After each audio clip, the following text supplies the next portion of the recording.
Hizi ukisikia mtu yoyote amejinyonga, watu uwaga wanasema kabila la kwanza ni wakina nani?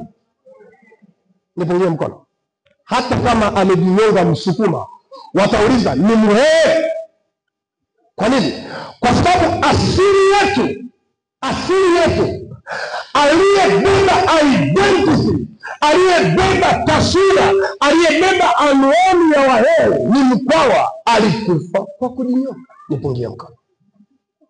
Kwa hiyo wewe hata kama huna undugu na Mkwawa, lakini uko kwenye ile ardhi aliyozika Mkwawa, wewe ni Mhehe typical. Kwa hiyo asili ya mazingira ya Iringa yanaweza yakakuzuia, na ndiyo maana ukiona umegombana na rafiki yako uko kwenye ardhi ya Iringa, futa kamba zote, vunja na matembele iliyoko nje ya nyumba yako. Anajiongea hata kwenye matembele. Mhehe akikwambia sola hela, kamba, ficha kamba zote.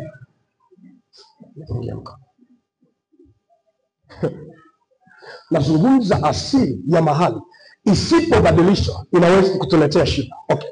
Ukikutana na watu wa Dodoma, Wagogo, ni wavivu wenye viwango vya flyover. Nipungie mkono.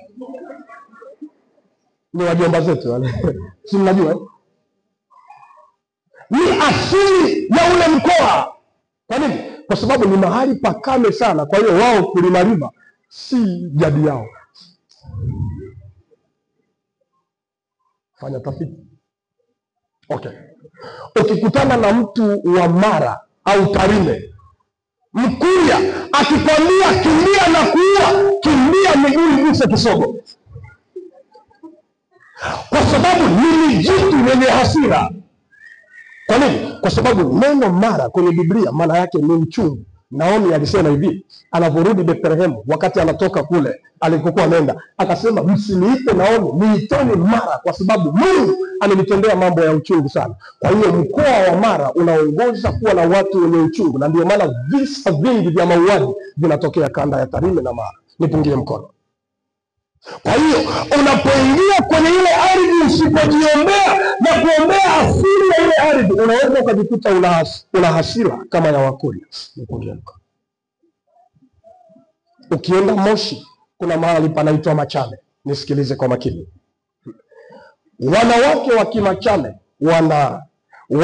wana historia kwamba huwa wanawaua wanaume. Kwa hiyo ukienda kwa wadada wa Kimachame, nina marafiki zangu wana shepu nzuri wadada wa Kimachame. Nisikilize. Sawa, wanakaribia kuolewa, mwanaume anamuuliza kabila gani? Akiongea Machame. Kwa nini?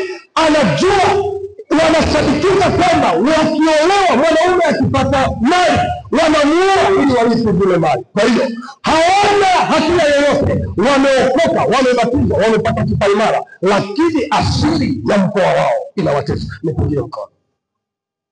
Unanielewa? Unanielewa vizuri? Nenda Bukoba, utakutana na watu wenye kujigamba. Yaani mtu wa Bukoba hata kama ni mnyehe kama Mesha anatembea hivi.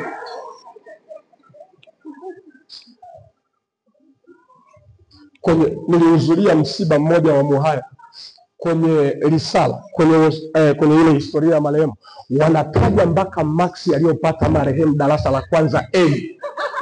Mtihani wa hesabu alipata 99.99.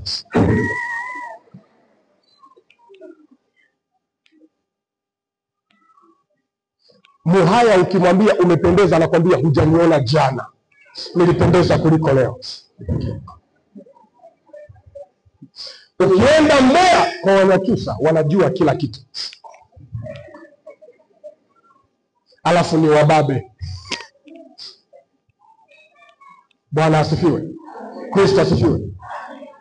Ukienda kwa watu wa Morogoro ni wabishi, alafu ni wafupi.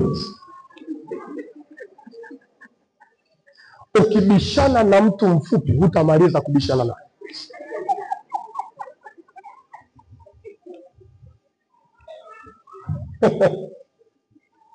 Ukitaja tu Sumbawanga inakujia nini kichwani kwako?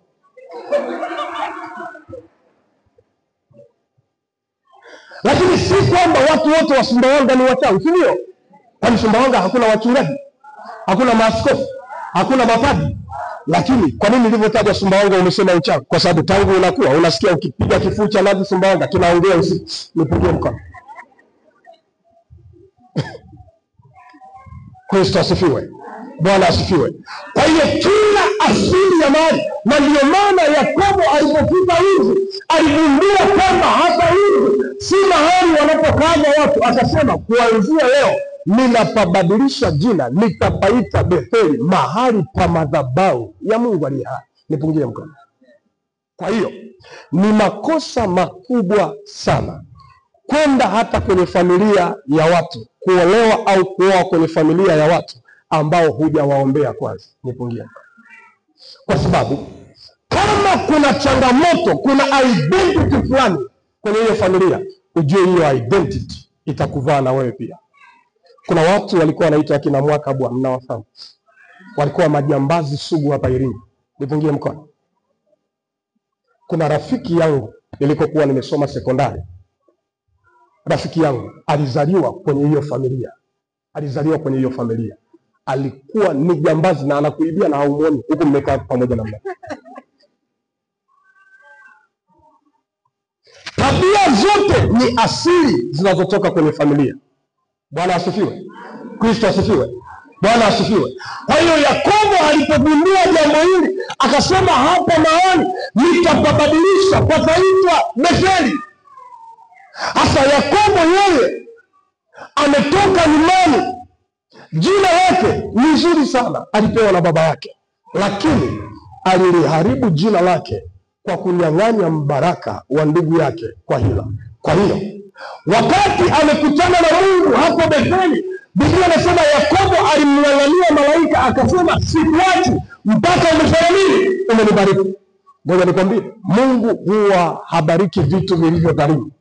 Kwa hiyo akamwambia Yakobo, sawa, umening'ang'ania vizuri kweli, lakini wewe ili nikubariki, rudi kwanza pale Betheli, nenda katengeneze madhabahu. Angalia kilichofanyika. Alipofika Betheli akatengeneza madhabahu, Yakobo akatoa sadaka kwenye hiyo madhabahu. Angalia Mungu anachomwambia, anamwambia jina lako ni Yakobo, lakini kuanzia leo mimi nakubadilisha jina, utaitwa Israeli. Kwa nini? Kwa sababu siwezi kukubariki na jina la jambazi uliloiba baraka za ndugu yako. Nipungie mkono. Kwa hiyo Mungu ili afanye kazi na maisha ya mwanadamu, lazima kwanza akubadilishe jina lako. Nipungie mkono. Kristo asifiwe. Bwana asifiwe.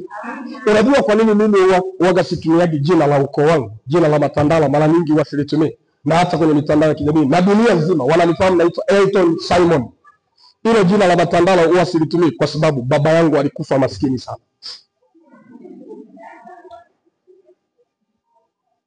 Na nimeona impact waliotumia jina la ukoo kila mahali. Kuna mahali hawajavuka. Si kila mtu duniani. Kuna mwanasiasa mmoja, ni dada mwanasiasa mahiri sana, na hivi juzi alikuwa ametumbuliwa kidogo. Jina lake analolitumia si jina la baba yake, kwa sababu baba yake alishawahi kufanya makosa ya kuibia serikali. Kwa hiyo jina lake liliwekwa kwenye blacklist ya serikali. Kwa hiyo yeye ilibidi abadili jina lake.